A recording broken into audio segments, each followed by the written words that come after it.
Public affairs programming on Look TV is underwritten by the generous support of Pinnell's Restaurant, classic Italian American food since 1922, and Stored Tech, technology solutions for computers, networks, and phone. Stored Tech, your technology, our passion. 1922, Babe Ruth debuts with the Yankees. WGY signs on air. Exterminator wins the Saratoga Cup, and Pinnell's Restaurant opens its doors for the very first time. For 5 generations, Pinnell's has been preparing delicious Italian food, served in a comfortable home-like setting where everyone is welcomed. 90 years of authentic Italian recipes, 90 years of the freshest ingredients, and 90 years of the finest classic Italian dishes, all made daily by hand. Pinnell's Italian Restaurant, a Saratoga dining tradition since 1922. Firms deal only with prevention, the systems that block hackers and viruses. Stored Tech knows the root cause is actually good people doing bad things. So we offer a security training program which includes certifying all participants to show they understand the basics. Technology solutions for computers, networks, and phones. Stored Tech, your technology, our passion. There is a public hearing scheduled tonight, Lucas, and we'll see what members of the public wish to speak to this variance request. Any members of the town board have any questions on this matter? What's there now?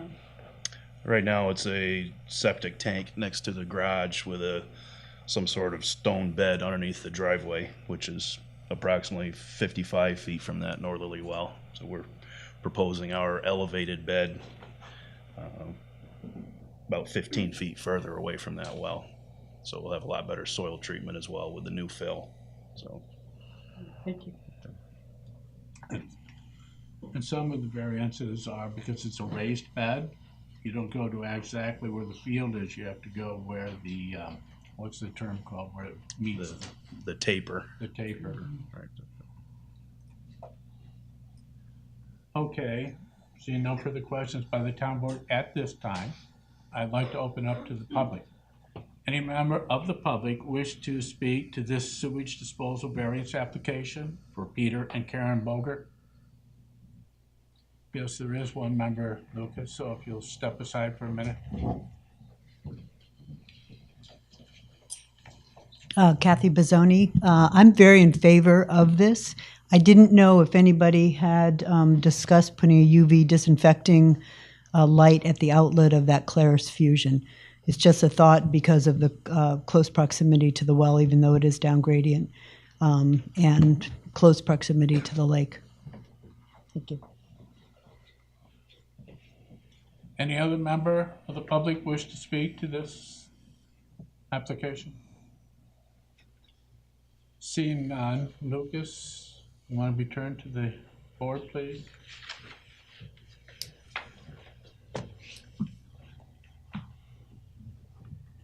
Further thoughts on behalf of the town board on this matter? I always was under the impression that the ultraviolet light was always included in the system. Is it not? It is not. It's not typically installed. For extreme cases, I believe they've done a few of them. We're comfortable that being that we're down gradient from the well and significantly farther away that we don't need it. I'd rather not have the extra maintenance to it, quite honestly, was our thoughts with that. Well, and in addition, you're getting the one of the best, in my opinion, enhanced pre-treatment systems. I agree entirely.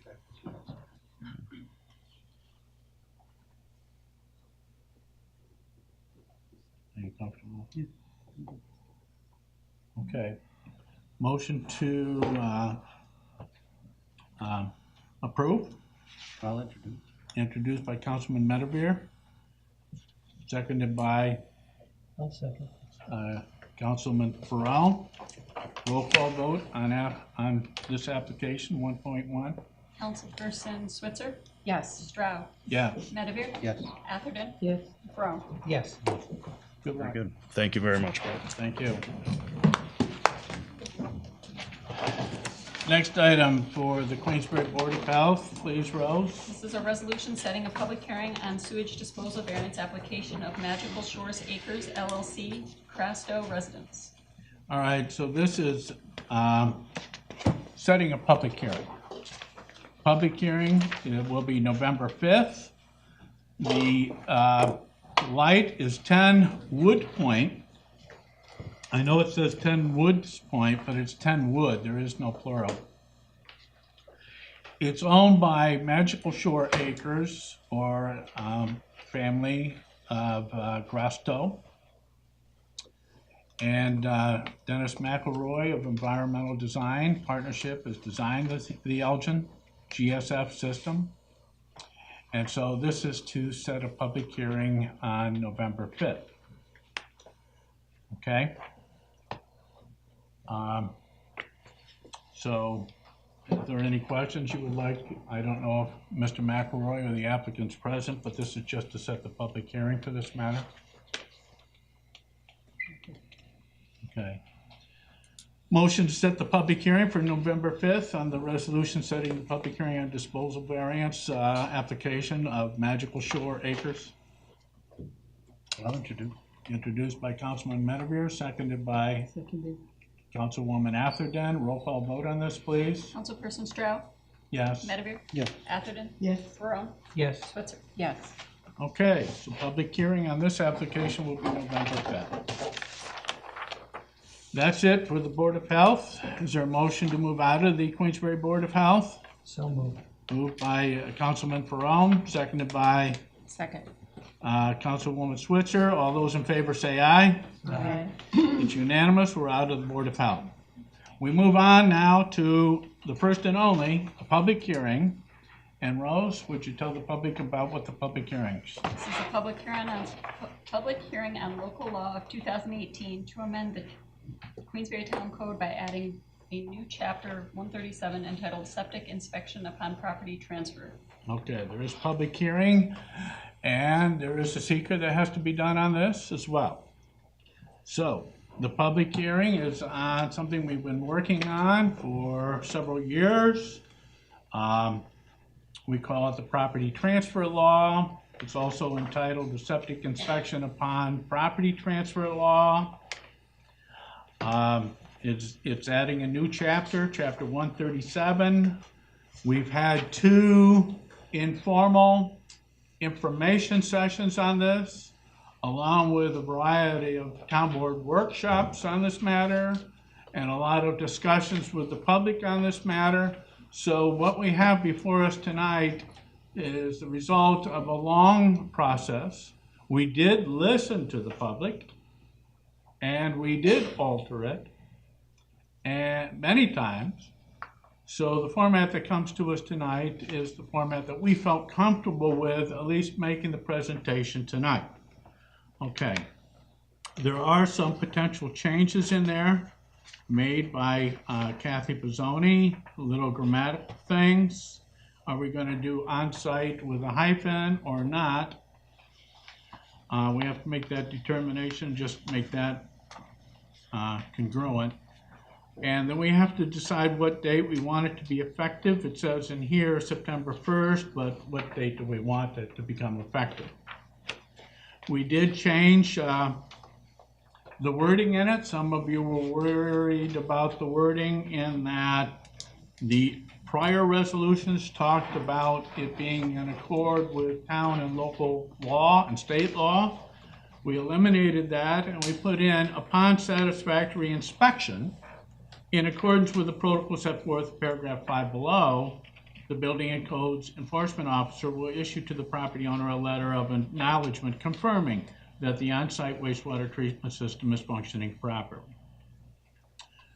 And then on 5, Kathy Pizzoni, who helped us out a lot with this law over the time, suggests that we put in OTN as an acronym for the on-site wastewater treatment training network.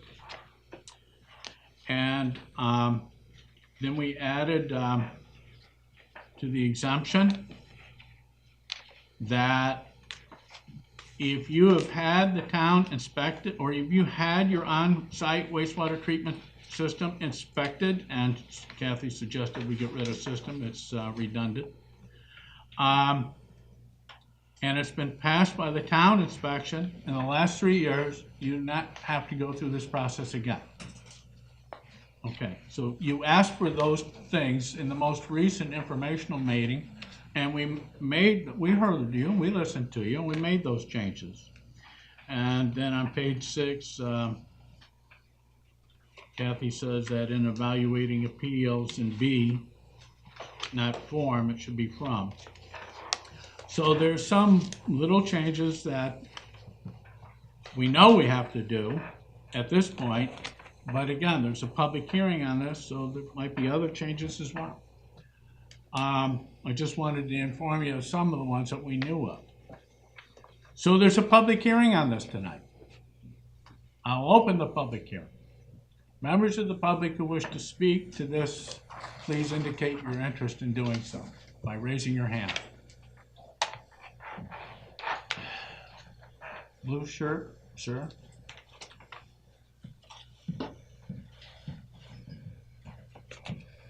Thank you. My name is Stuart Allen, and I live on Glen Lake. And I just wanted to say how important this law will be for protecting the lake water, which is vitally important for our community, not only for our health, but for our property values, our tax base, our tourism, and everything else. Quality of life here is largely dependent on the quality of our water. And obviously, none of us want to see that change. We know that there are leaking septic systems on the lake, and there have been for quite some time. This law is a vital and necessary first step, but it is only a first step. It only affects approximately 3 to 5% of the homes each year that transfer. So it is very important that we start here, but there's more work to be done after this. And I just want to thank everyone for your support of this. This is very important. Thank you for your time. Thank you, Mr. Allen. Next, there was somebody else back there, Paul? Somebody back there? Chris?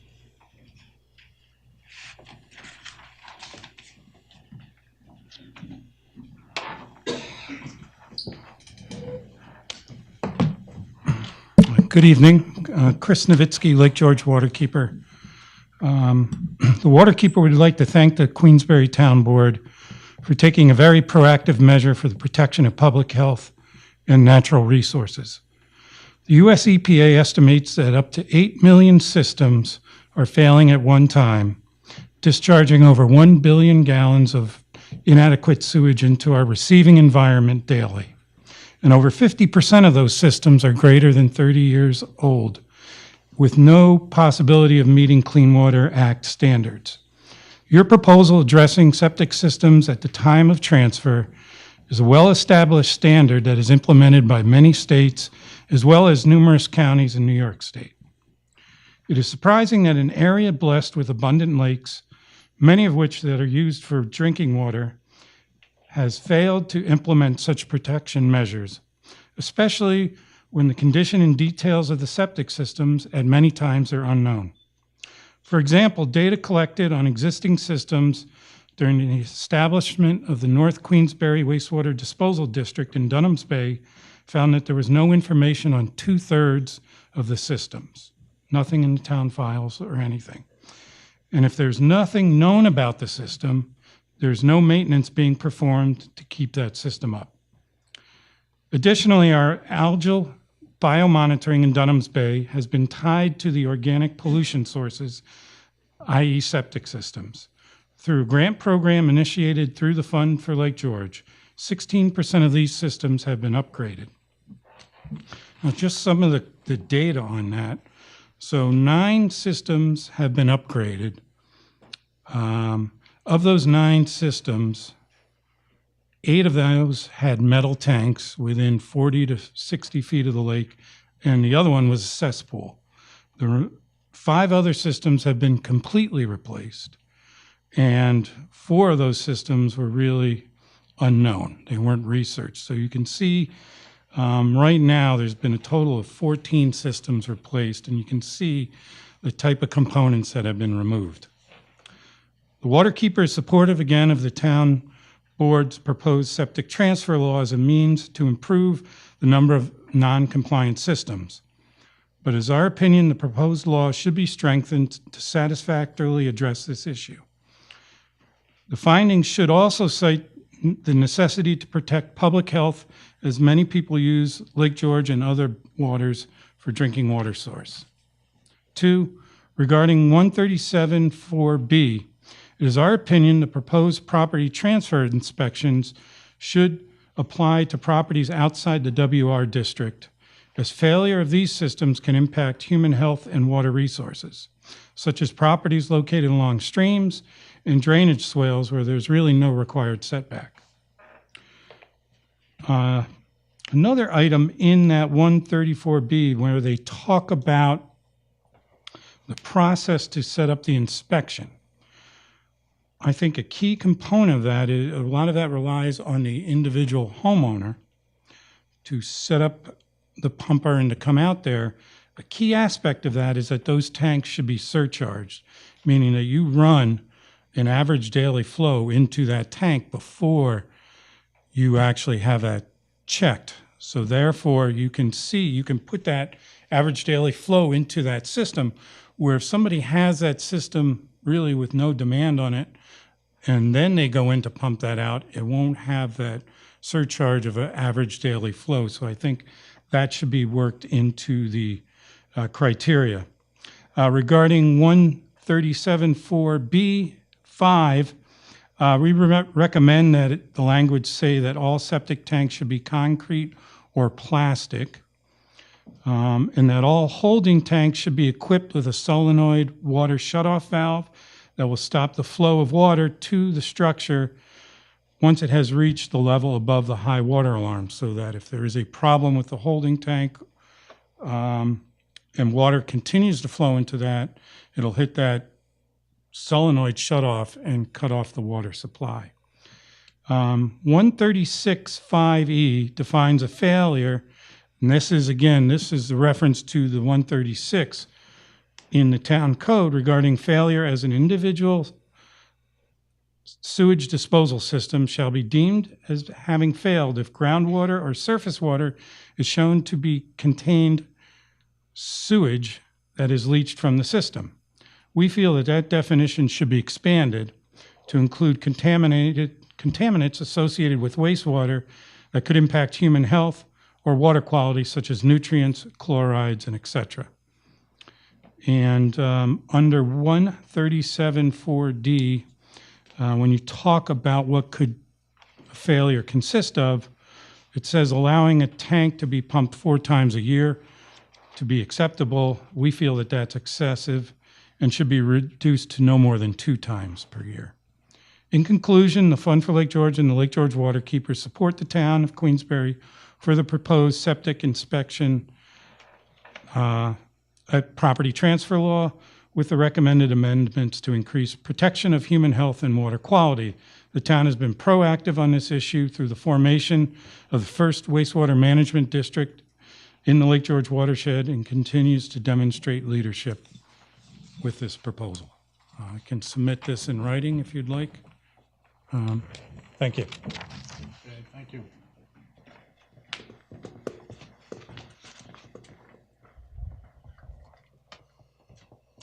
Anybody else like to speak to the board? Hand raised back there.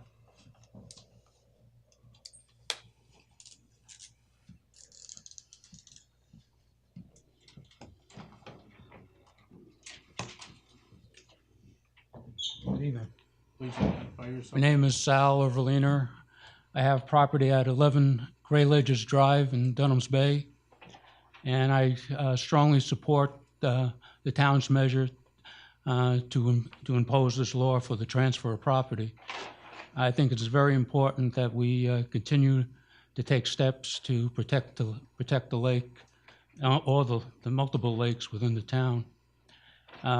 Chris Nowitzki said it a lot better than I can, but I've been involved in the North Queensbury wastewater disposal district, and we have seen in just a short time the improvements already that have come along on Lake George within Dunham's Bay. So I think it's really worthwhile Many properties have been in families for generations and generations, and some of them we found out as we developed the district really didn't know what they had in place. And by going this, at least to transfer a property, we'd be able to upgrade those properties at that time of transfer. So as I said, I strongly support this. I do have one question. Maybe it's, I'm not sure of, an inconsistency on regarding property transfer inspections. 5E talks about if the property is transferred, I mean, if an inspection is done and you have 12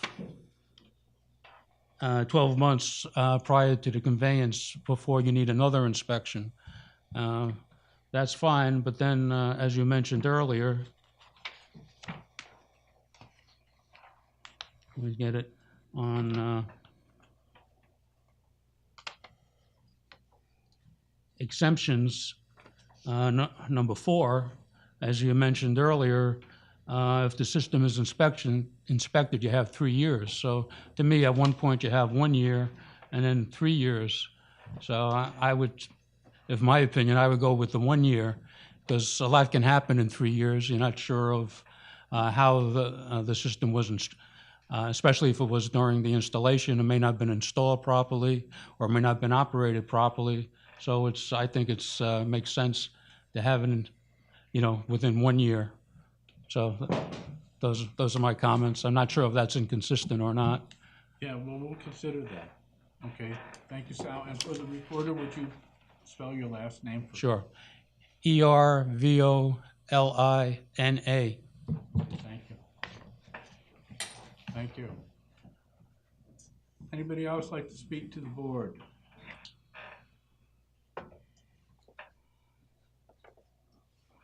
Yes, Kathy? Kathy Bizzoni. I wanted to thank the town board. It was October 14th, 2015 that I first did a presentation to this town board for the property transfer law. And the previous board worked for years on that, as well as this board, and continuous discussions. I really want to commend you, and I'm very anxious to have this pass and then be able to take it to other towns in our region. I think this is critical to the start of reducing water pollution with inadequate wastewater treatment. I do want to thank you. I want to thank the residents that also participated in this. And I do want to thank John Salvador, who is not here with us tonight. But every time the group would start swaying into reducing the impacts of making a really strong law, John would remind us why we were doing this. He was not the only one, but he was consistently would remind us that this is all about our beautiful lakes and our drinking water. And he kept the impetus for us to really create a good law out of the whole process. Thank you very much. Well, thank you, Kathy, for all the work that you've done on this to help us out getting it here. Anybody else like to speak to this? Yes, sir.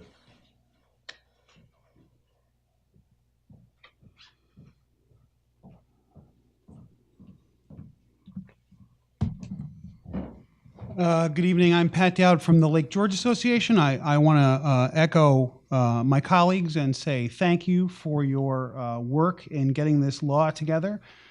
According to the Lake George Association's Watershed Data Atlas, Queensbury has 86,000 acres in the Lake George watershed. 15 miles of Lake George's 136-mile shoreline is in Queensbury, so that's 10% of the lake's shoreline. 1,500 existing residents, which is 1/6 of the residential units in the watershed, belong to Queensbury. There's a potential for 770 more residential units in the Lake George watershed in Queensbury. That's why this law is important. Lake George is drinking water. We all know that. 65% of the residents on and around Lake George use the lake as a source of drinking water. The Lake George Association urges our members to inspect their septic systems every 2 to 3 years and pump them as necessary. We all know that E. coli and bacteria are a concern on Lake George. There was just a story in the paper today about all the work that's been going on trying to solve the problem at Million Dollar Beach, which is an E. coli issue. We also understand the potential for financial concerns with the property transfer law and that repairing septics can be a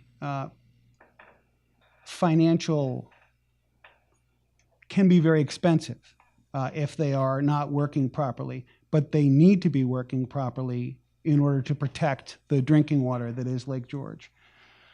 Inspections are the primary way, and in many cases the only way, to safeguard water quality throughout the town and on Lake George, where 11 towns, 3 counties, and the village share the water.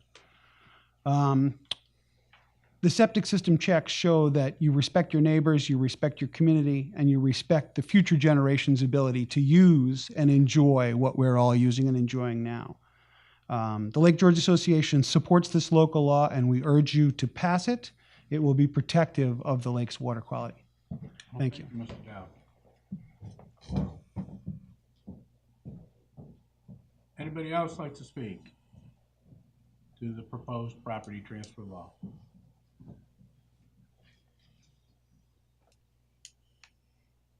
All right, seeing none, I'll close the public hearing. Some thoughts. One individual said that, we ought to apply this to all systems in the town of Queensbury. Well, I think we can all agree with that, and at one time, we had that as provision, and Dave Hatton asked us to back off on that. Let's get our feet wet by targeting a primary target, if you will, and that was the waterfront residential zone. And it made it clearly defined, because if you are in or in part in the waterfront residential zone, this will apply to you. So someday we may grow it to dealing with all septic systems, on-site wastewater septic systems in the town. But let's get our feet wet with this first. Another thing, Chris Nowitzki was talking about holding tanks. Well, if you read our town code, all the holding tanks that have been installed in the last, 15, 20 years, go by the town code, which has everything that Chris had mentioned. It's in the town code. Even though this code goes a little bit light on that, I suppose we could add in accord with the town's code, and that would satisfy that. Sal brought up the fact that he thought that 5E was redundant with the exemptions, because on our list of exemptions, there is a record of the property's on-site wastewater treatment system having passed town inspection within the last 3 years automatically is an exemption. So I think that's a good point. So I'm thinking that we should probably, and I'm not in agreement with Sal on 1 year, but I'm only one person. The rest of the board or the consensus may change that. It currently is 3 years. I think that we could eliminate 5E because we have section C exemptions, number 4, that addresses that. Jackie, your thoughts on that? All I was saying is that they were inconsistent. Yeah, and I agree with you. I agree. I think that's okay. So why don't we drop 5E that begins, if the property was the subject of a letter of acknowledgement, because we feel it's already been addressed in section C, item 4, there is a record of the property's on-site wastewater treatment system having passed town inspection within the last 3 years. Good catch, Sal. All right. So, and Kathy made some suggestions, which we can go through again if the board wishes, but I'd like to hear from the board to see if you have any thoughts. I mean, one thing we have to do is, if we're gonna pass this tonight, is set a date. And I know Chris Novinsky had a list of other things. My thinking on that is, anything we do is not gonna be perfect, and it will require more work. But we need to get started. All right, so think about what date you want this to become effective on. Right now, under Section A, applicability, it uses the date of September 1st, 2018. I think we want to put something reasonable. I think Mr. O'Connor has suggested that we make the date in the future enough so that any current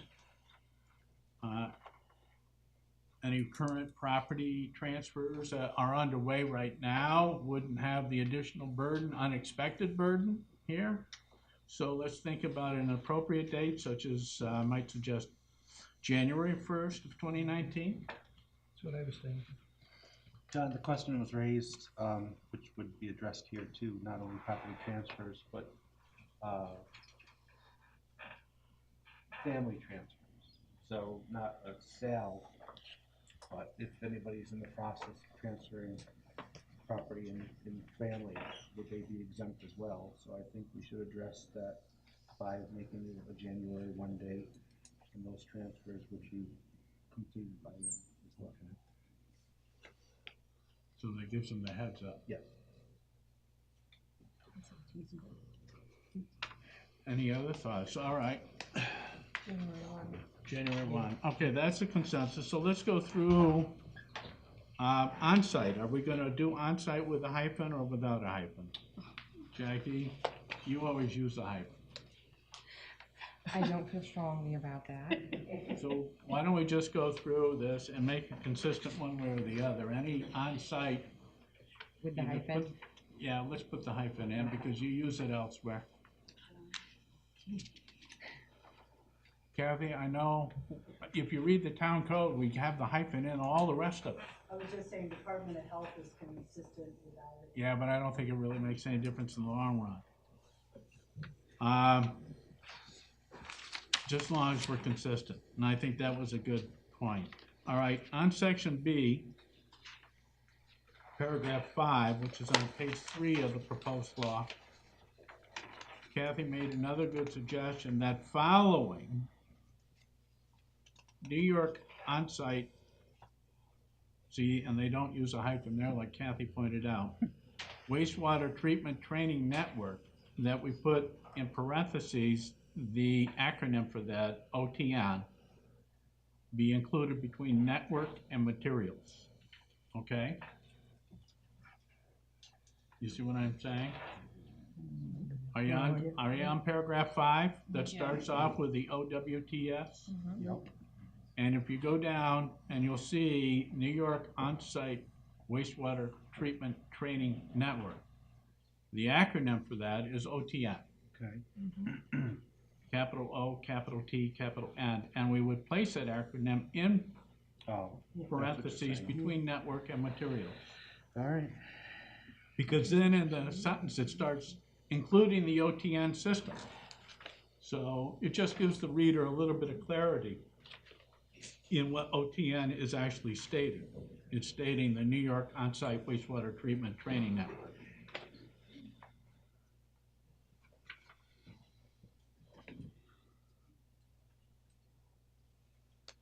And then still on section 5, we're going to take out E.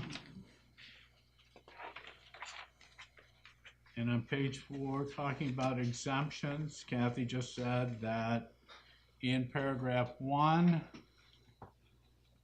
in the 6th line down, that there's an extra space between by and a site plan. Did you see that, Jackie? In section C, paragraph 1, 6th line down, that starts off with the affidavit. Yes. Okay. That's it for 4. On page 5, 4 that starts off with, there is a record of the property's OWTS. Well, S stands for system, so Kathy is saying that adding the word system is actually redundant. So why don't we scratch the word system and just leave OWTS there? Okay? All right. And then on page 6 of the law, another catch by Kathy. On 137-5 review towards the bottom of page 6, in paragraph B that starts off, in evaluating appeals, instead of form, it's supposed to be from. Okay, Jackie? And page 7, I don't see anything, and then page 8, I don't see anything. All right, so those are the ones that Kathy caught, and Kathy, it seems to be the consensus of the town board to establish the date as January 1st, 2019. And that we would include right on applicability of the law, the first paragraph, last part of the sentence, occurring on January 1st, 2019, and thereafter. All right, so any further changes in law before we go to seeker? Okay, so you have before you, and was sent electronically, part 1 and part 2. Jackie, when we get to part 2, will you help us go through that? Yes. Okay. On part 1, and this is septic inspection upon property transfer, you will notice I asked Stu, I was going through this, Stu Baker, our senior planner, put this part 1 together for us. And there isn't much that we have to do because it doesn't apply to any particular project and it's applying to a law. And if you look at page 3 of 13 and you look at section C3 zoning, you'll see that B is not filled in. And that was done on purpose because it's not applicable to this, because this is not a particular use. This action is adopting a local law. So that is an NA. It doesn't apply. Are you okay with that? Mm-hmm. Okay, and that's the only thing I noticed in part 1 that needed John. attention. But Jennifer? 2 of 13, section C, under C2, letter C, I believe it should be checked yes. There's nothing checked here. I think you're right. I think you just missed the box. Yeah. That out. Page 2? So page 2 of 13 at the very bottom, letter C, it just needs to be checked yes. Oh, okay. There's an explanation there, but there's no check mark. Yeah, thank you. I missed that one. All right, so Jackie, make the change for part 1 of seeker. Anything else? Anybody notice in part 1? All right, you all should also have copies of part 2.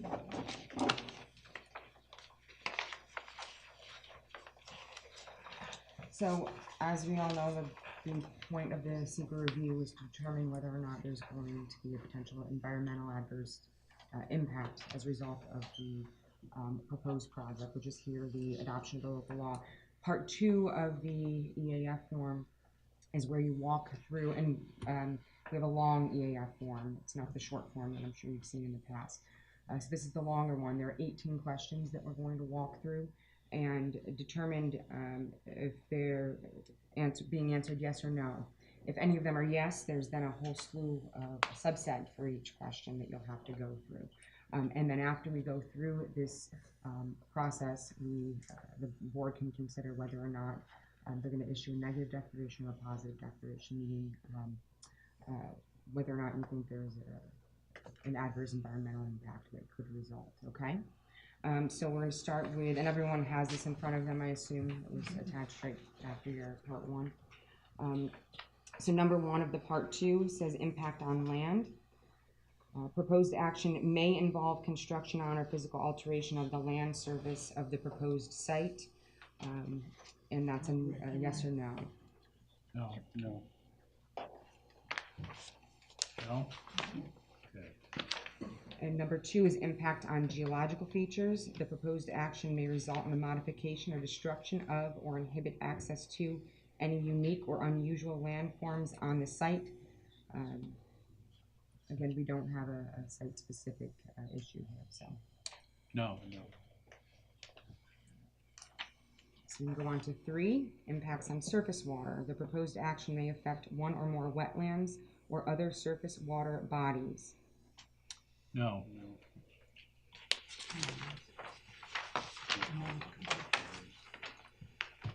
Number 4, impact on groundwater. The proposed action may result in new or additional use of groundwater or may have the potential to introduce contaminants to groundwater or an aquifer. No.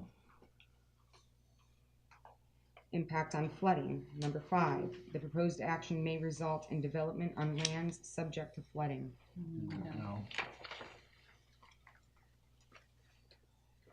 6, impacts on air. The proposed action may include a state-regulated air emission source. No. Number 7, impact on plants and animals. The proposed action may result in a loss of flora or fauna. No.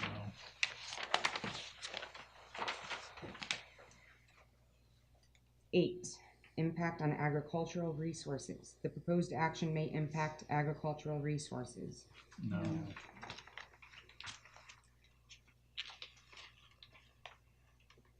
9, impact on aesthetic resources. The land use of the proposed action are obviously different from or in sharp contrast to current land use patterns between the proposed project and a scenic or aesthetic resource. No. Number 10, impact on historic and archaeological resources. The proposed action may occur in or adjacent to a historic or archaeological resource. No.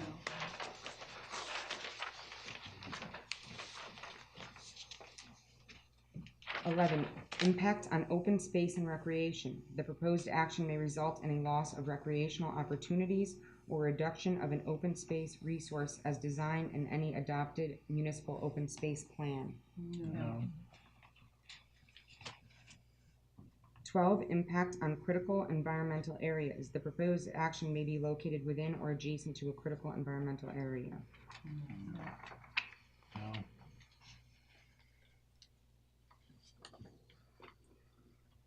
13, impact on transportation. The proposed action may result in a change to existing transportation systems. No. 14, impact on energy. The proposed action may cause an increase in the use of any form of energy. No. 15, impact on noise, odor, and light. The proposed action may result in an increase in noise, odors, or outdoor lighting. No.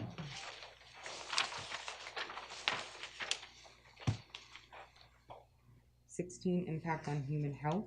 The proposed action may have an impact on human health from exposure to new or existing sources of contaminants. No.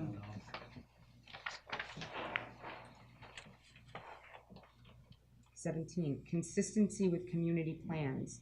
The proposed action is not consistent with adopted land use plans. No. 18, consistency with community character. The proposed project is inconsistent with the existing community character. No.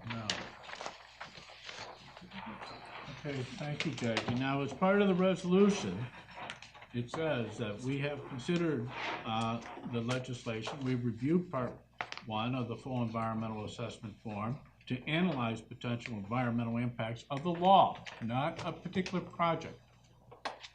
This is just the law, generically. And we've done so in accordance with the State Environmental Quality Review Act, and we've completed part 2 of the EAF, and that the town board finds that the action will not result in any detrimental impacts, and therefore is one which will not have a significant adverse impact on the environment. So the resolved is that the Queensbury Town Board hereby determines that the proposed legislation will not result in any detrimental impacts and will not have any significant adverse impact on the environment, and therefore declares a negative declaration under seeker, and authorizes and directs the town clerk, senior planner, and/or Director of Planning, Zoning, and Code Compliance to file and publish a secret negative declaration. Okay.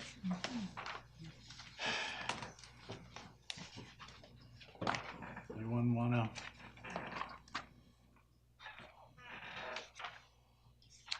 Put this forward? So moved. Moved by Councilwoman Atherton. I'll second. Seconded by Councilman Matterbeer. Roll call vote on enacting local law to amend Queensbury Town Code by adding a new chapter, 137, entitled Septic Inspection Upon Property Transfer. Roll call vote, please. Roll. Councilperson Atherton. Yes. Barone. Yes. Switzer. Yes. Stroud. Yes. And Medevere. Yes.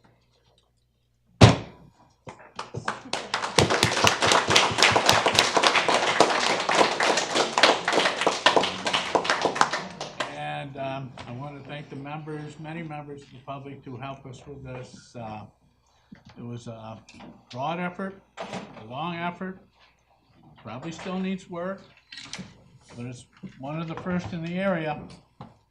So hopefully others will follow. Okay.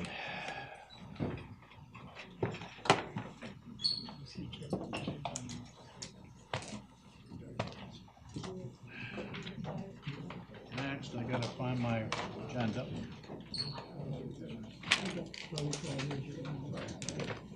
Yeah, I don't know where it went. All right, let's give it a break.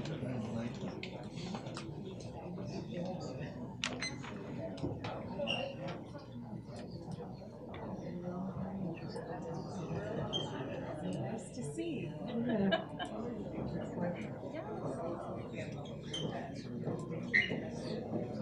Ask a question. I just wonder a definition. What's considered legal transfer? So, let's just say hypothetically, a person wants to sell a property. You said something about family November between now 24th. and January 1st. So say they have an interest contract, yes. But they do enter into a contract prior to, but don't close as of January 1st. So the answer is no. Okay, is that that way? Yes, Jackie. And she may, and she, So after January 1st, if it's transferred from one generation to the Yes, next, it's fine. there's no exemption. Unless you get your certificate inspection. Now, you have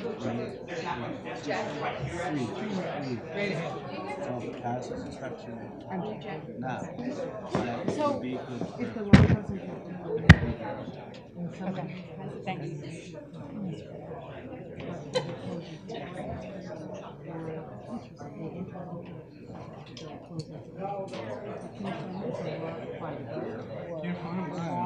It's clear the deed is gonna be, I have a consultant attorney who also needs to see the way the law is written, the bonds conveyance and it's. So that means once the title is put up in register. Yeah, but you'd wanna run any buyer. It sounds to me like you wouldn't want to contract on December 10th. If you were not able to close by January 1st, you have to comply with the law. That's what it sounds. That puts a lot of heat on people from now and then.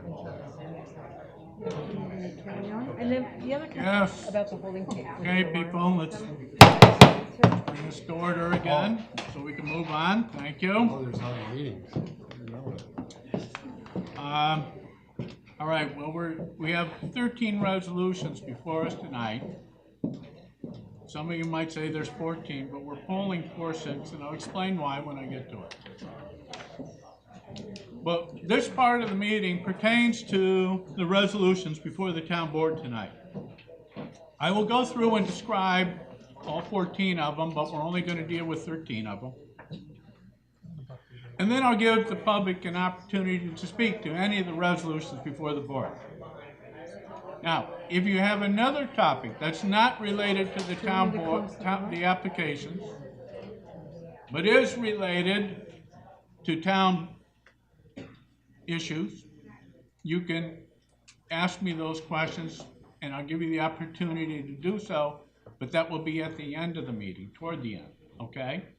This part of the meeting deals with the resolutions only.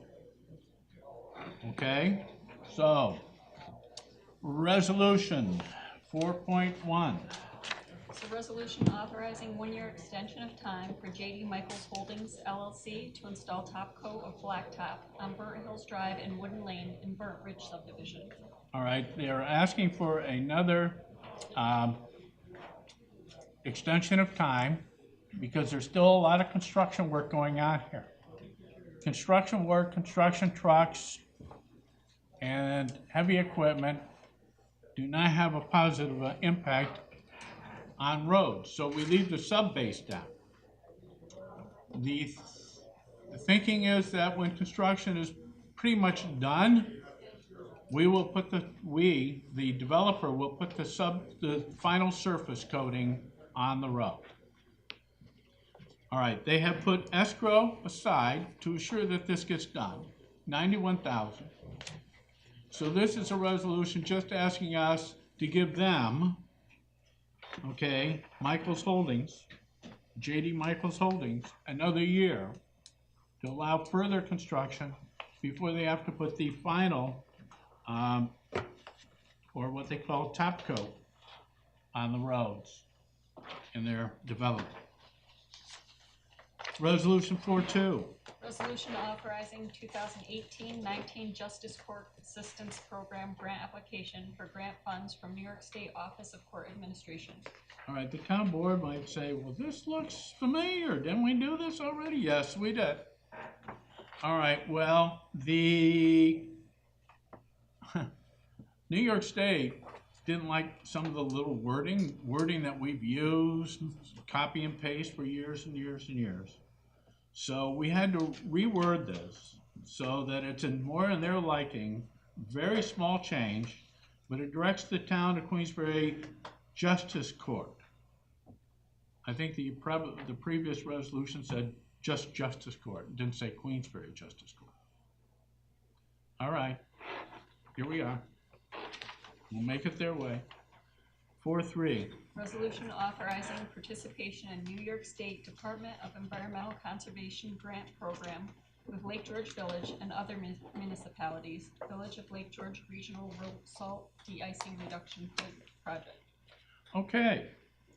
Well, we and 5 other municipalities are entitled to receive the benefits of this grant.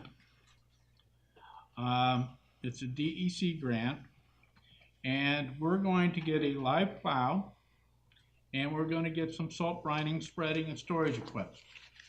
So this resolution is approving that this town wishes to receive those equipment purchased with this grant, and the town also agrees to put in its share of money to meet the grant's criteria, and that's $5,000.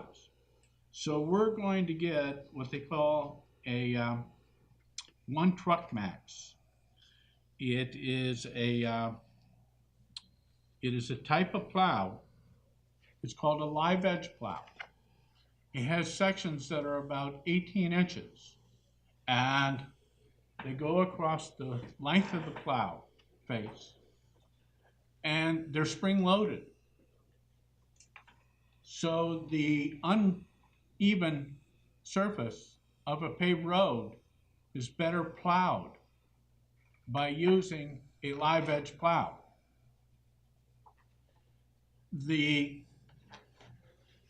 We're going to use this live edge plow in the Lake George Basin area along the town roads, along the shores of Lake George.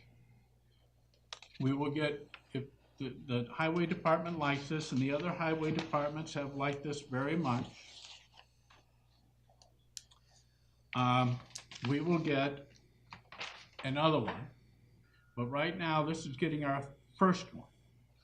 So thanks to the salt grants, as I call them, we'll be getting our first live edge plow, which means less salt, because if you're cleaning more snow, leaving less ice, leaving less material to adhere to the road and cause safety concerns, then you need less salt, less sand, which is good for Lake George's environment.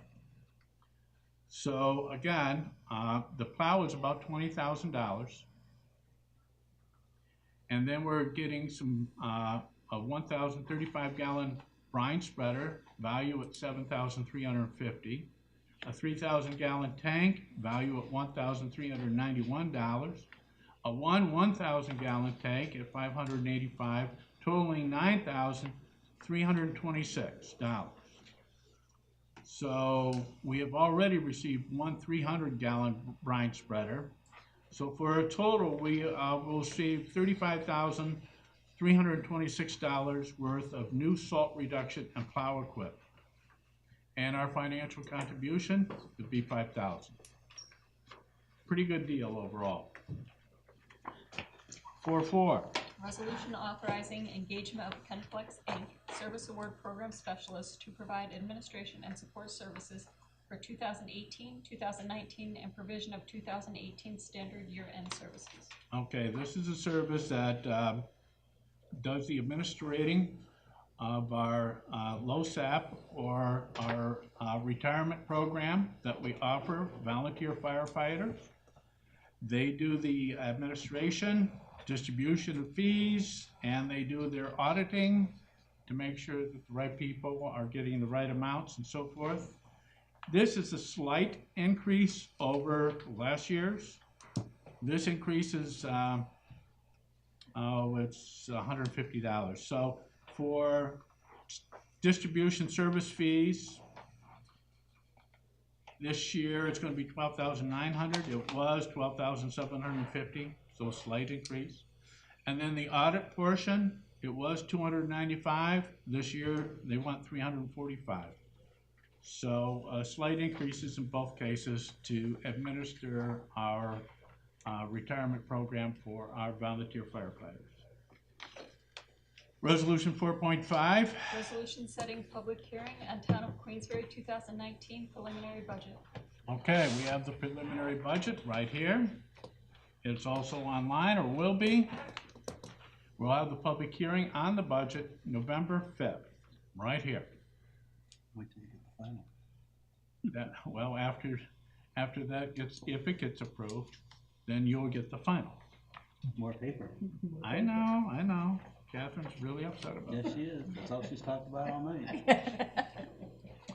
All right, resolution 4.6, what I've asked to be pulled. We had, and we're done now, with the Buckby Road culvert. All right, Buckby Road is up on West Mountain.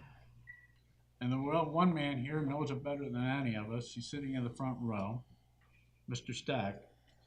And back in the old days, they kind of put a culvert under Buckby Road, put up a couple guardrails and let it set up a couple of trees, and well, that was good enough. Let's head on, guys. Well, we've had culverts wash out, better designed than that one, and we thought we'd be proactive, and we would put a road culvert that would be not likely to get washed out, and was built, constructed well, engineered well.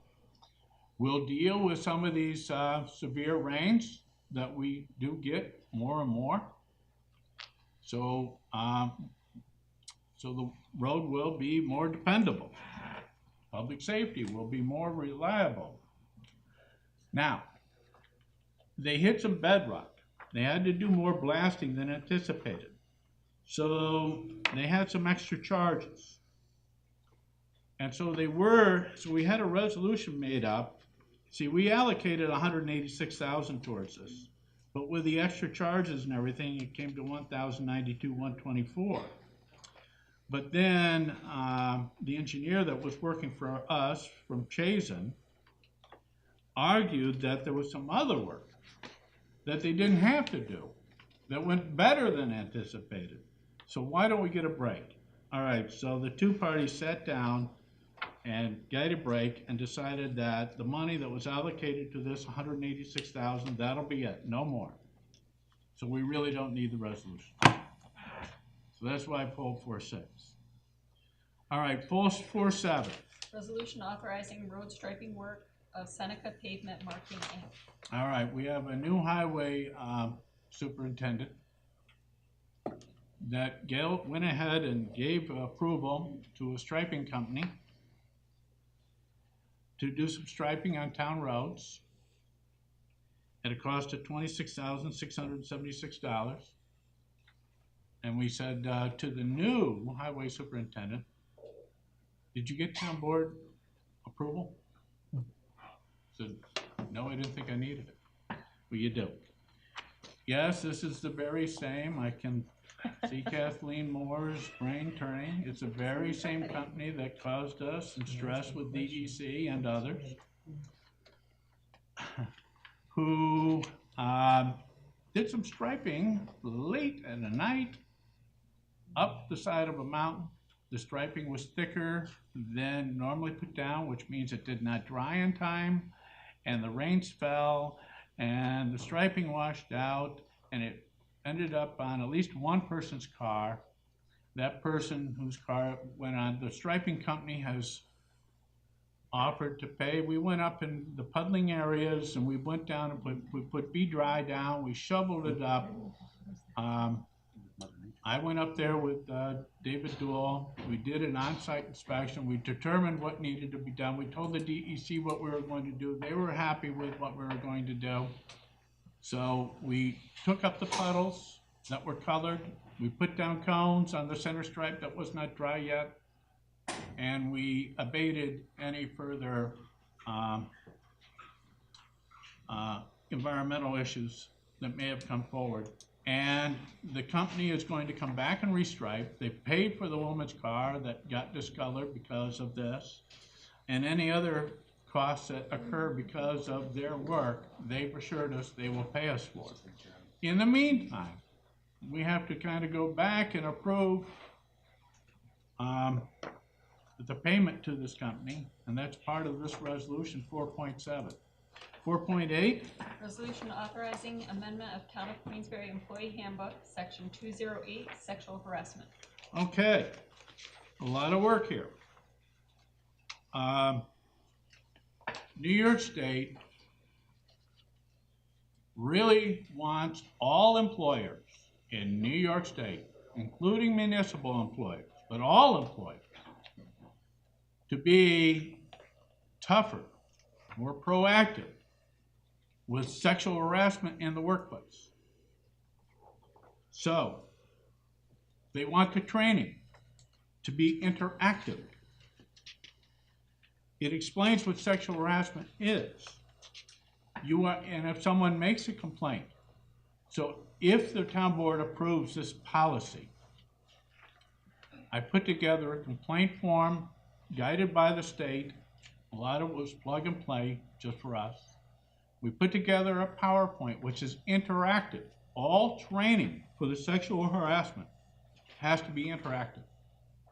In other words, you can't just watch a video and say, okay, sign here, I watched the video. Traditionally, that was what was done for the training and awareness, but no more is that alone going to meet New York State's guidelines. It has to be interactive. So we put together a PowerPoint based on what the New York State has offered us. It is interactive. It explains sexual harassment prevention program, what it is, and what the training must be. And the PowerPoints are interactive. They ask questions, and the people watching the PowerPoint have to respond, and then correct answers are given and even discussed. Because all of this interaction is important for the training to meet New York State's new guidelines. First of all, we have to approve the policy, but we're already ahead of this now. We have the training program coming up. This will be the policy. As of tomorrow, everything will be on our website. In other words, the policy, the program, the training, the complaint forms, the poster that will be posted in all our buildings will all be available to the public should you wish to review them or should you need them. Okay, so This is to authorize the amendment of our town of Queensbury Employee Handbook, Section 208, titled Sexual Harassment, to be in accord with the state's new sexual harassment prevention policies and programs. 4.9. Resolution authorizing amendment of Town of Queensbury Employee Handbook, Section 701, eligible employees. All right, somebody noticed that what we've been doing as practice wasn't really in our handbook like it should be. And that refers to permanent part-time employees, 30 hours or more, and permanent type part-time employees, 30 hours or more, receive medical, dental insurance, vacation, sick time, personal days, floating holidays, federal holidays, bereavement leave on a prorated basis. Okay, that's new, but it's in practice with what we've been doing. So the language included here is just adding to our policy what has already been practiced for a long time. 410. Resolution authorizing transfer of Jared Bethel from Labor and Highway Department to Parks and Recreation Department. Okay, Jared wants a job in Parks and Rec, and they want him in Parks and Rec, so we're going to take him from Highway and put him in Parks and Rec. 411. Resolution to amend 2018 budget. Okay, that's moving money where it wasn't to where it needed. For example, the $25,000. We didn't have a category. PERMA is giving us up to $35,000 to do safety programs, safety equipment, and things like that. It's an annual amount. Well, we were able to come up so far with $25,000, but we need a category to put that in. So we're shifting money from where it wasn't needed in contingency and putting it in miscellaneous contractual to take care of that. All right, 412. Resolution authorizing advertisement of bids for sale of obsolete equipment. All right, snowmobile, cedar, spreader, turnstile, grass thatcher from the Park and Rec Department. They've been labeled surplus, and they'll be on govdeals.com. 413. Resolution approving audit of bills warrant of October 16th, 2018. Okay, this is a warrant with a run date of October 11th and a payment date of October 16th, totaling $469,783.41. And the last one, 414. Resolution authorizing agreement between Town of Queensbury and Constellation Energy Services of New York, Inc. for power sale. All right, I want to thank Chris Harrington and our budget, who is the Water and Sewer Superintendent, and Barbara Tierney for doing some research, getting quotes, and they are most satisfied with the quote buying electricity for $5.475 cents per kilowatt hour. So 5 cents, not dollars. Just about 5.5 cents a kilowatt hour if you want me to round off for you. Now go check your electric bill and see how well you're doing. I bet you yours is closer to 7 or 8. So this is pretty good. So we're locking this in for 2 years. And that's what this resolution is meant to do. All right, those are the resolutions before us. Any thoughts before I open the public's opportunity to speak to us about these resolutions? Any thoughts from the town board? All right. Members of the public wish to speak to any of the well, like I said, we have 14, but we're only going to deal with 13 resolutions. The other one we don't have to deal with, but if you want to speak to it, you could. Anybody? Is that a hand up back there? No, oh, no. It's Mark saying move it along. I didn't see Mark's face. I saw the hand. All right. Seeing none. Town board, any resolutions you need to have pulled for roll call? I need to have 4.13. 4.1? 4.13. Oh, 4.13. There's a payment in there to EDC. All right. So we're going to do roll call on 413. Any others? Hearing none, let's do the roll call vote first. Rose, please, 413. Resolution approving audit of bills warrant October 16th, Yeah. 2018. Introduction. I'll introduce. Introduced by Councilman Medavere, seconded by I'll second. Councilman Ferone. Now roll call vote. Councilperson Perone, Yes. Switzer, Abstain? Stroud, Yes? Medivere. Yes. And Atherton. Yes. All right, resolution passes. All right, now on the remaining resolutions, and just to make clear, it's not gonna be 4.6. 4.1, 2, 3, 4, 5, 7, 8, 9, 10, 11, 12, and 14, because we already did 13. Anyone like to move those remaining 12 resolutions forward So moved. for approval?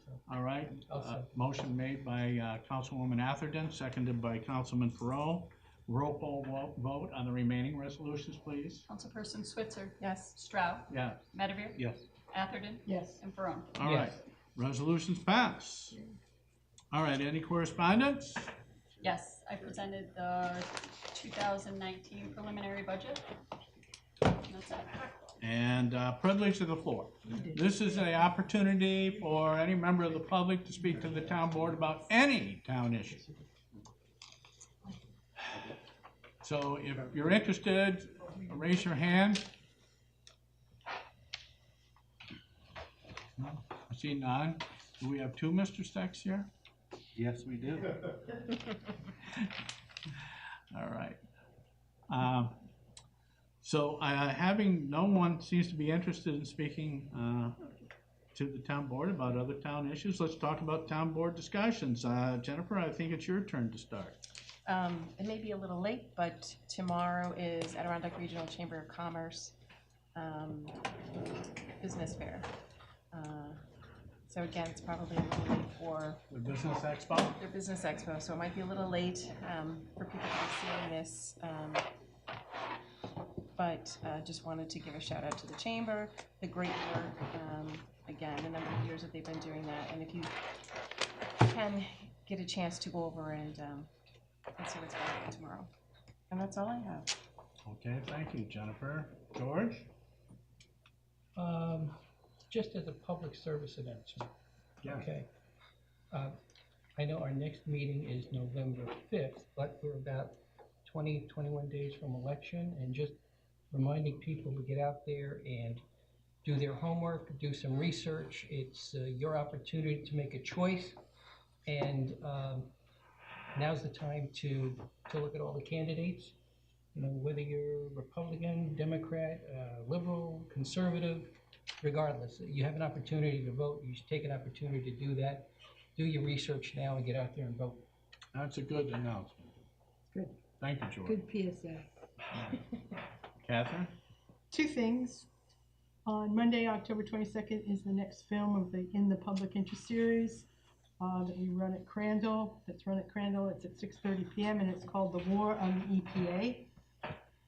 It's an inside look at the anti-regulatory movement in the United States. Obviously, it's very pertinent right now, given the recent UN report on the Intergovernmental Panel on Climate Change. Might be something you want to announce too. Okay, I can do that. I can do that. The other, so there's going to be three things. So the other thing is that, oh, that's what I've got. That's my second thing, yeah. Is that the last event for the Southern Adirondack Solar Program will be on the 29th of this month in this room from 5 to 7 p.m. It's just going to be a simple dinner, and it's the very last chance that people will have to request an assessment for their home for solar. So it's really very important. I thought the numbers were pretty impressive, The numbers are. Would you like me to tell people the numbers? I will do especially that. for Queensbury. Yeah, Queensbury. So it's coming to a close. As I just said, the 29th is the last time you can ask for an assessment from the two solar companies that we're using, Apex Solar and Solar Liberty. So right now, there were 41 people that signed contracts for solar. Queensbury, 24. Glens Falls, 3. South Glens Falls, 1. Brant Lake, 1. Lake Luzerne, 3. Keene Valley, Westport, Lake George, Adirondack, Hague, Bolton Landing, Argyle, Thurman, and Warrensburg were all 1. So it's great news. It really is good news. It was 41 people. So Yeah, great. yeah, it's good. And you're on the committee. And I'm on the committee. Kathy Pizzoni and Yeah. a lot of other people in the public. Yeah, we worked hard for it. It's been good. Very good. Yep. And very educational. Is that it, Catherine? Yes. All right, on to you, Tony. I'm thrilled to death that we finally, after 3 years, and it was ironic, 3 years and 1 day, passed the One day, that's septic transfer law. It certainly has evolved from what we originally started at to what we got to, but I'm thrilled to death just the same. Just remember, it's a working document, and we will make changes. Apparently, I asked Catherine if I made a shameless, selfless plug for my wife last. I did. Yeah, but there was But there was no one. There was no one camera. here. There was no So- camera, and there was no one here. It just so happens. You missed. Farmers Insurance has a Thank America's Teachers grant program that teachers from across the country, they write up a proposal, and Farmers Insurance, which I have nothing in the world to do with, I don't write their product, I don't know their people, so there's nothing there that would be any conflict for me. But anyway, I digress. So teachers from across the country and Hawaii, because 3 qualified from Hawaii, can write a grant proposal, and they submit it to Farmers Insurance. Farmers Insurance in turn chooses 15 finalists, and then you, the public, go to thankamericasteachers.com and you view the 15 finalists and you vote for their proposal. We have a local finalist. Just so happens it's my wife, and she is works in the South Twin Falls School District at Tanglewood School, and she proposed the Kindness Closet. The Kindness Closet is a closet that she started years ago, that she started to buy toiletries and clothing and sneakers and toaster ovens and things for families in need, that it's stuff that other programs don't have. So she would give a family a toaster oven if they needed one, especially when they live in a hotel and they don't have a toaster oven. And this is out of her pocket. This is why I have 3 jobs. And so she saw this farmer's commercial back in the spring, and it said, you know, to vote for, or to write a proposal. And she looked into it, and she wrote up a proposal, and she submitted it to farmers, and she has qualified. So she is one of 15 national qualifiers for this $100,000 grant. 5 will be chosen by you. You have to go to vote, thankamericasteachers.com, and you can vote once a day, every day. I urge you to vote for your favorite candidate, and it should rhyme with Medivir. So, kids, go home, tell your parents you're too young to vote. You have to be 18, but your parents can vote. And if they have more than one email address, they can vote for multiple email addresses. So I urge you, thankamericasteachers.com. This is a great program. It has nothing to do with my wife, has nothing to do with me. It has to do with helping families in our community. And again, it's honestly one of the reasons I have 3 jobs, because a lot of the money that we make goes back to families in the community. So helps out. How'd I do? Good. All right, thank you. I'm set. Is that it? Yep. All right, let me get through mine quick so we can get out of here and watch Monday Night Football. All right. We got a thank you letter from Jeannie Williams. She's the executive director of the Feeder Canal Alliance, thanking us for a little financial support. And she says that, you know, these trails, the Feeder Canal and Towbath Trail, are wonderful assets for the residents and for visitors. And not many areas have this opportunity so close to home. In addition, in a trail survey organized by Parks and Trails New York, it was estimated this year that there are about 100,000 visitors to the trail. The network of trail and park in our area is a real draw to both our residents and visitors. And thank you, Jeannie, for the thank you. All right, I think I passed this on to you. Bob Lace says that this year's Student Connection was a big success. thanks us at Queensbury for our participation, and would like us to participate next year. Town of Queensbury, residential lawn and yard annual fall leaf pickup. All right. Ward 3, have your yard waste out by November 4th. Ward 4, have it out by November 18th. Wards 1 and 2, out by November 25th. And if you don't get them out on those times, because sometimes the leaves don't fall in a coordinated way with our schedule, we'll see if we can make some legislation and do something about that, huh? It'll take 3 years and 1 day, but we'll try. All right. Snow first. They will go back around to all the wards to get the people that did not put it out by the scheduled dates. But here are some do and do nots. Do bag the leaves, grass clippings, pine needles, and biodegradable paper bags. Do not leave them in the street. Put them close to the roadside. Okay? And do not mix topsoil, sod, trash, rocks, stones, or heavy materials in with the leaves, grass, and pine needles. Bags over 50 pounds won't be picked up. Use any bags other than biodegradable bags, we won't pick them up. All right? So yard waste generated by commercial ventures, we don't want to pick those up either. Don't place animal waste in the bag. All right, Don Lehman did a blog. I talked to him this afternoon. I shared with him what I'm going to share with you now. Yeah, I mean, nobody in the right mind is going to put $5 million into developing trails. I mean, it was a study that was done to see what we could do, what we couldn't do, what we should do, should not do, how much is it going to cost, this and that and the other thing. All right, what came out of that study is something that is critical. It's good. It's needed. It's the connection from the Halfway Brook Trail that will go over to the Feeder Canal Trail. We call it the East Side Connection. It's the cheapest one. Matter of fact, it's relatively inexpensive because we're proposing to you National Grid's right away that takes us from Peggy Ann Road, or maybe it's Old Forge Road, I don't know, it changes someplace in there.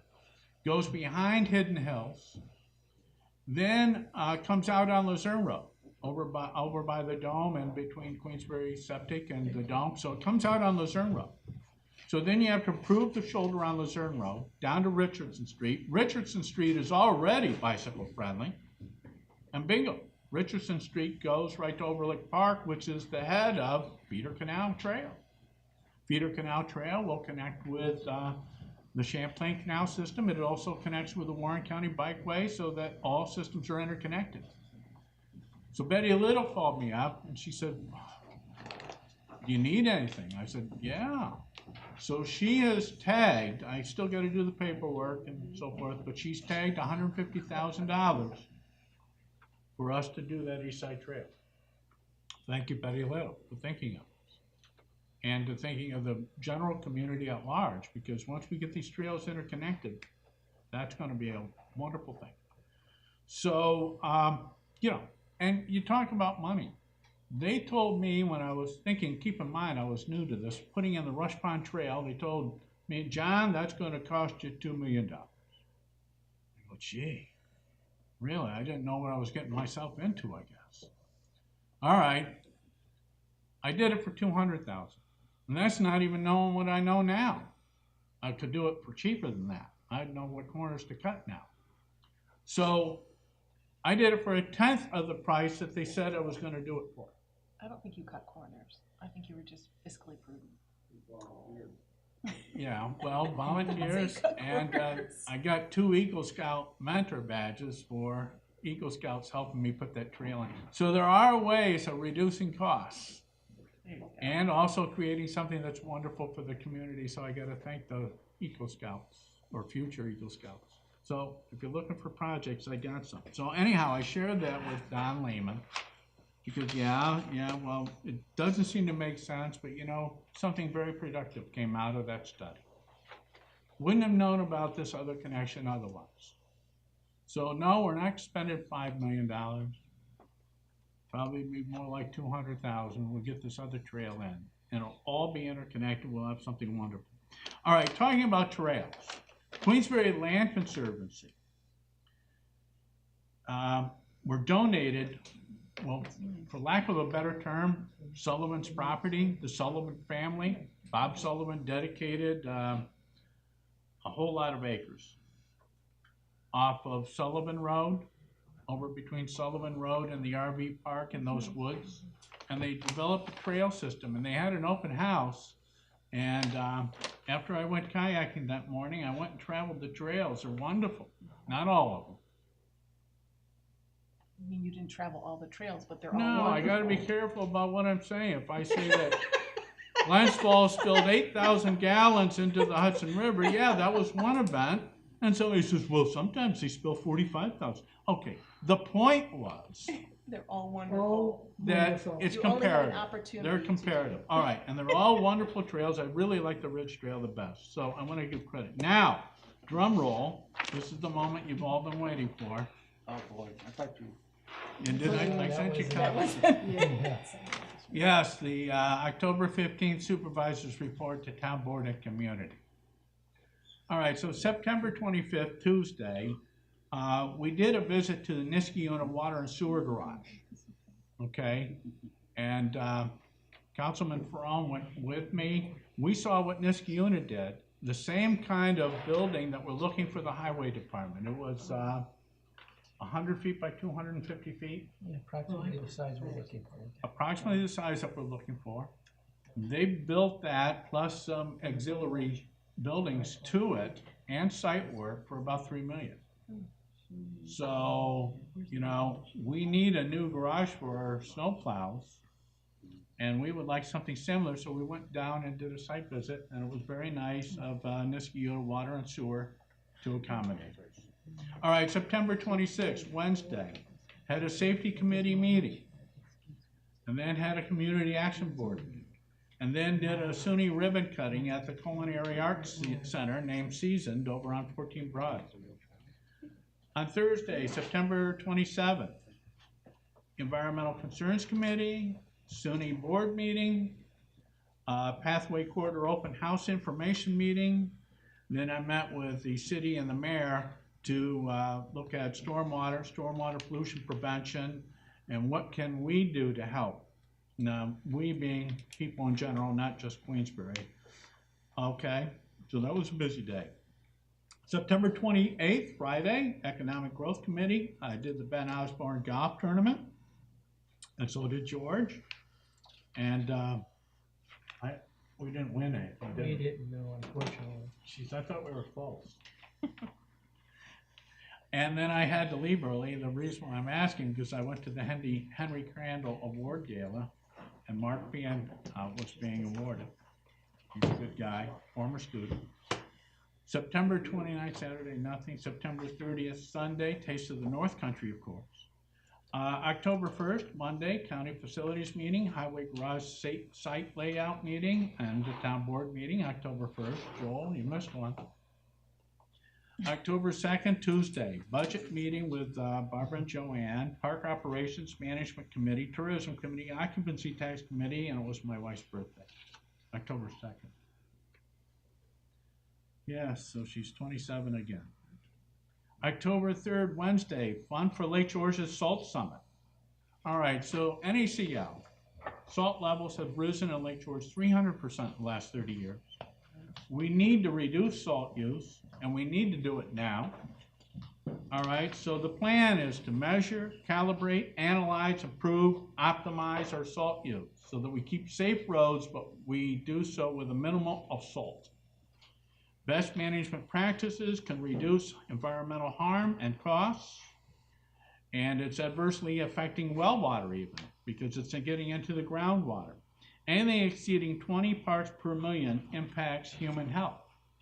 Some wells that were tested, all right, remember what I just said, 20 parts per million? Some wells that were tested are coming in at 72 parts per million. That's well above the threshold of what says it starts impacting human health. All right, so high levels of salt can reduce zooplankton, which is the base of the food chain. You lose the base, you lose everything above it. You lose amphipods, and you lose fish, etc. Salt alternatives are not necessarily better for the environment, so be careful. I took 8 pages of notes. And I think we need to get, Town of Lake George has adopted a snow and ice policy, if I can get a copy of that. Then I met with Ed Moore to discuss sign locations for the new Marriott Hotel near Exit 18.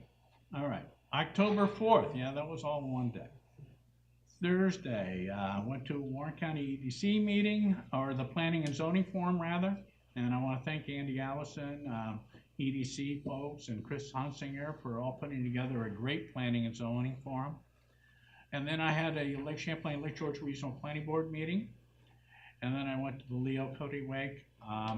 Leo, he gave to so many people in so many ways. He was gave to the seniors here, Queensbury seniors. He was a teacher. He was into history and archaeology. Yeah, we had a lot in common. So I had to say goodbye. October 5th, had to say goodbye to Vincent DeSantis. He was the mayor of Glens Falls, and he had 91 years of giving to others. And then I went to New York, more of Manhattan, the annual fundraiser for the Charles R. Wood Theater. All right, on Saturday, October 6th, I kayaked Glen Lake, and then I went up on Sullivan's Trails, and here I've got my notes. Bob Sullivan donated about 70 acres to the Queensbury Land Conservancy between Sullivan Road, which is right off Glen Lake Road, and Route 149, which I still call Farm to Market Road. Is there anybody else still call 149 Farm to Market Road? Huh? My 80-year-old parents, yeah. Mr. Ross, some of us old timers. None of the young people, I say Farm to Market Road, they have no idea what I'm talking about. I say, I mean 149. Oh yeah, you mean up by the $1 Million Mile over to 40 N? Nobody calls it Farm to Market Road. All right, so I'd like to thank Leon Steves, Jim Underwood, and the others in the community who helped the Queensbury Land Conservancy put those and improve those trails. They're beautiful, they're family friendly. And if you want more information, go to QueensburyLandConservancyNewYork.org. October 7th, I came here and worked in the town. On October 8th, Monday, I came here and worked in the town. On October 9th, Academic and Student Affairs meeting and a town board workshop where we discussed the budget. October 10th and Wednesday, had an AGFTC Policy Committee meeting that I chaired. I had lunch at Cedars to listen to the seniors and some of their complaints. Went to the Adirondack Housing Association Board of Managers. All right, on October 11th, Thursday, I had a discussion on regional promotion. And the person that wanted me to put this together was Bhavik Jariwala. He's the Senior Vice President of Oakfield Hospitality. And so I had present was Amy Collins, Tourism Downtown Business Coordinator for the City of Glens Falls, Kristen Hannafin, Special Events and Convention Director for the Lake George Regional Chamber and the CBB. She's basically the CBB. And Gina Messner, she's the Executive Director of the Lake George Regional Chamber of Commerce. And then I went and did a site visit to 133 Sealy Road. October 12th, on Friday, met with SUNY Chancellor Christina Johnson at SUNY Adirondack. And her 4 priorities are clean energy and sustainability, individualized instruction, partnerships and philanthropy, and SUNY grants. So she spoke to those. October 13th, Saturday, I gave a French and Indian War tour. I dressed up as one of the Rangers for Robert Rogers and gave a French and Indian War tour. It was a full boat. There was a waiting list for that, as a matter of fact. And it was a fundraiser for the Chapman Museum. It went very well. All right, then Sunday, yesterday, I attended the World Awareness Children's Museum Art Exchange fundraiser. And again, Jacqueline Tuba, thank you for founding that wonderful organization. June Waters, the director, and Elena Kendron, the president of the board. I want to thank them and everybody that helped to make that enterprise such a successful enterprise, the World Awareness Children's Museum. And on Monday, October 15th, today, had a department managers meeting where we talked about town office building security. Councilwoman Atherton was with me, And I also introduced the new sexual harassment prevention policy to department managers, the program, the training, the forms, everything. I met with Jack Diamond to discuss some county issues, and then I prepped for this meeting. That's it. Okay. Time's not bad, consider it. All right, anything else for the good of the order? John, I think the position of supervisor wields a certain amount of power. We had a number of Boy Scouts out there. I think they should earn a merit badge for sitting through a town board meeting. You mean sitting through my part or sitting through No, they left on your part. Actually, they actually are here for a merit badge. Yeah, there probably is part of it. Yeah. I just talked to Peter Steck outside. Oh, okay.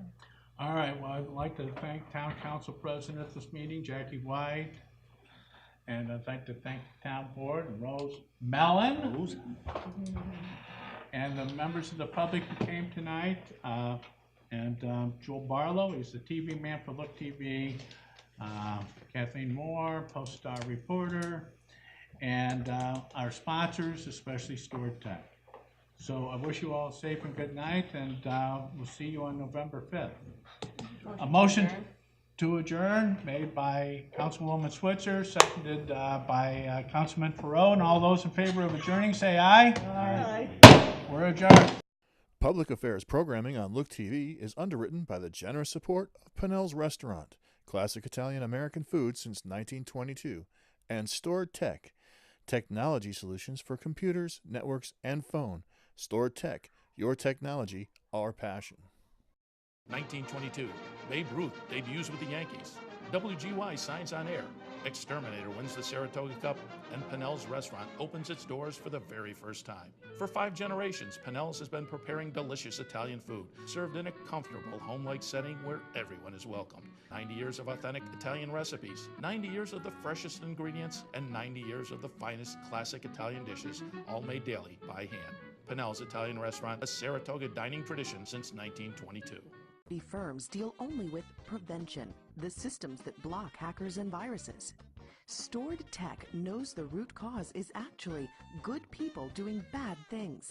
So we offer a security training program which includes certifying all participants to show they understand the basics.